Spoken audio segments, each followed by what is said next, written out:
Many dogs can't cope with doggy daycare, but we seem to be in a society at the moment where sending our dogs to doggy daycare, especially in the cities, seems to be an accepted and normal part of life.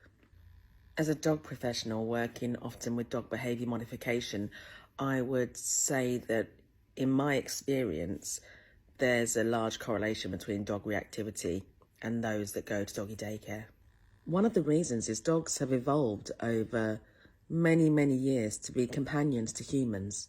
It's very unnatural for them to spend such a large amount of time with such a large amount of dogs. They've also not chosen the dogs that are in this situation. So they're placed into a situation, lots of dogs, lots of different behaviours, different personalities, and they can't get out of that situation. Often it looks like they're having loads and loads of fun, but don't forget, dogs aren't always the best at choosing what's best for them. So they might play and play and play and play all day, completely pushing themselves over emotional threshold. Dogs require a lot of sleep in order to function physically and mentally well. And that's often something that they don't get enough time to do at doggy daycare. At least not quality sleep. Often it's that kind of sleep with one eye open, just making sure that no other dog is going to approach them. At many doggy daycares, the staff aren't trained in dog behaviour and so don't recognise the subtle forms of bullying that might happen between dogs, or the stress signals that a dog might be giving off, whether that's them shutting down or whether it's them kind of requesting more space.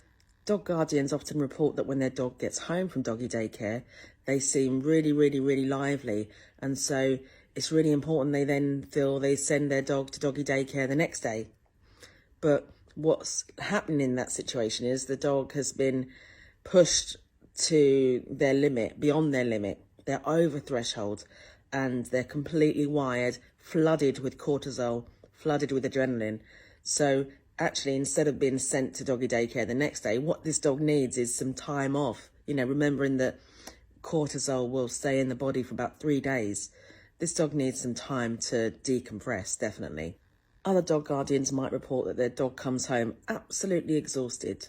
And so they think that's also a great thing.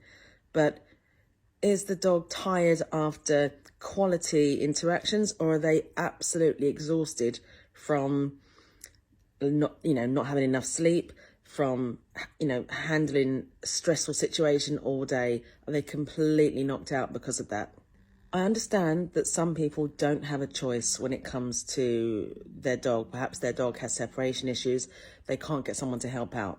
So in that case, look for a doggy daycare that is ethical, one that doesn't have too many dogs, one that has a good ratio staff to dogs. I would also be wanting to know, what does that doggy daycare do with challenging behaviour? How do they recognise it? And then how do they deal with it? If they're punishing dogs for difficult or challenging behaviour, that would be a red flag for me. If they're using water sprays or they're using rattle tins or anything like that, that would be a red flag. If when they're walking the dogs, they're using lead pops, for me, that would be a red flag. If there isn't an area where a dog can go and rest undisturbed, that would be a red flag. If they're taking on too many dogs because they're putting profit over welfare, that's a huge red flag. Such is the rise of doggy daycares that I've actually met dog guardians that feel guilty if their dog doesn't go to doggy daycare. It's almost like people get a dog and then start looking around online for the best doggy daycares as though it's their child and they're finding the best school in the area. Don't think that that's a normal part of having a dog. For many dogs, they absolutely cannot cope with doggy daycare. So if that's what you're relying on, when you get a dog, maybe reconsider. Because in my opinion, doggy daycare can create more problems than it solves. This might sound controversial, but I haven't yet met a qualified ethical professional working in dog behaviour modification that thinks that doggy daycare is a good thing.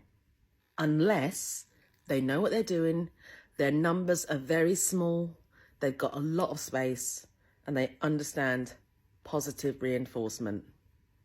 Remember, dogs aren't pack animals. They are sociable, they may enjoy spending a bit of time with another dog, but generally it's better when it's one-on-one with a well-chosen playmate for your dog and it doesn't go on too long, because most dogs, after that sort of interaction, are much happier having a snooze at home on the sofa.